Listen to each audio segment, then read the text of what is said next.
Levee breach could flood at least 47 square miles. Illinois town evacuated. 19 breached or overtopped so far along the Mississippi River.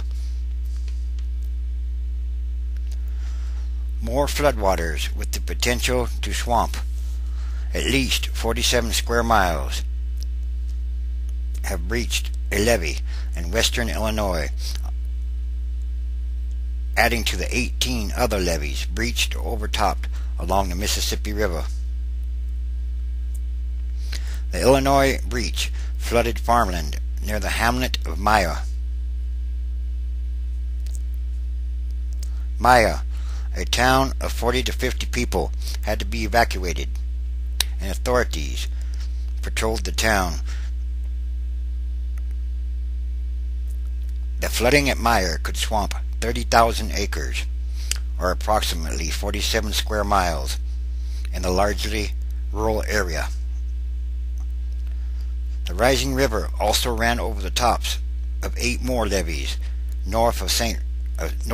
Louis overnight, bringing the total number of compromised levees on the most important U.S. inland waterway to 19. They were lower-level agricultural levees, said an Army Corps of Engineers spokesman. We're also watching at least another 7 levees that may overtop in the next couple of days. All agricultural levees.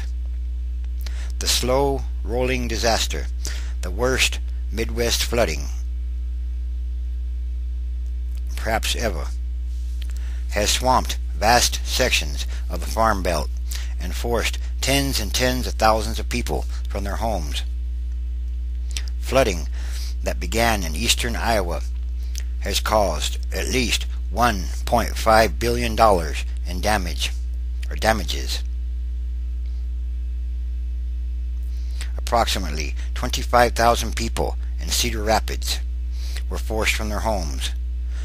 19 buildings at the University of Iowa were flooded, and water treatment plants in a number of cities were knocked out.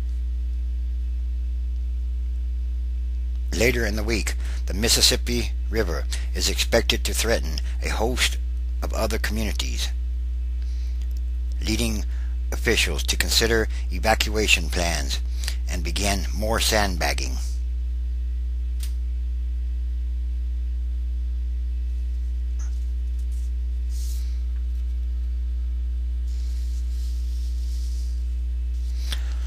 On Tuesday, people were urged to evacuate an area near Gulfport, Illinois, as floodwaters threatened another 12 square miles of farmland. Henderson County Deputy Sheriff said a major highway could be under 10 feet of water by midday Wednesday. On the Iowa side of the river, a sandbagging operation was moved south to the outskirts of Burlington after floodwaters streamed across State Highway 99.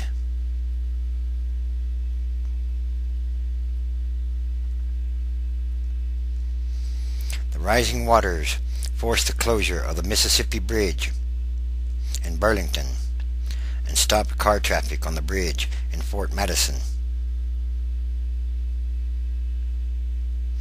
Cleanup beginning in Cedar Rapids. To the north in Cedar Rapids, floodwaters had dropped enough that hundreds of people returned to their damaged homes and businesses.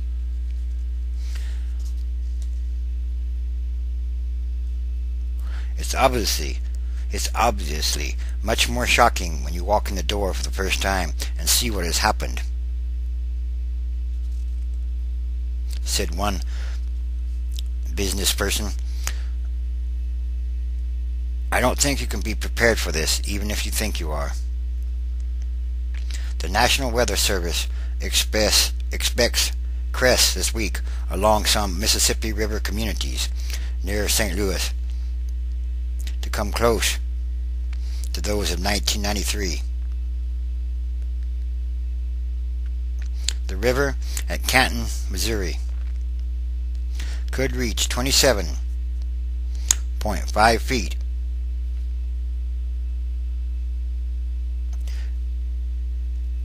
It's 13 feet above flood stage.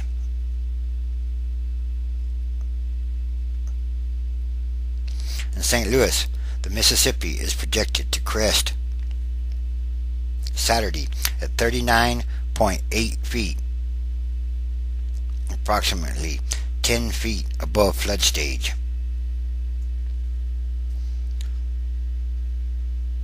This is a very big flood. It's a huge flood, and it's flooded a lot of farmland. Thousands and thousands of acres of farmland has been flooded. This will make the price of corn go up. A lot of acres of corn have been flooded, and a lot of damage has been done in a number of cities. A lot of homes and a lot of businesses have been damaged. It will cost a lot of money to clean up and to fix, perhaps to rebuild. This is a flood of so-called biblical proportions. A huge, massive flood, and it's still ongoing. The weather has become very erratic, very extreme, and very intense. This is connected to something else, to other things. So what's the weather change?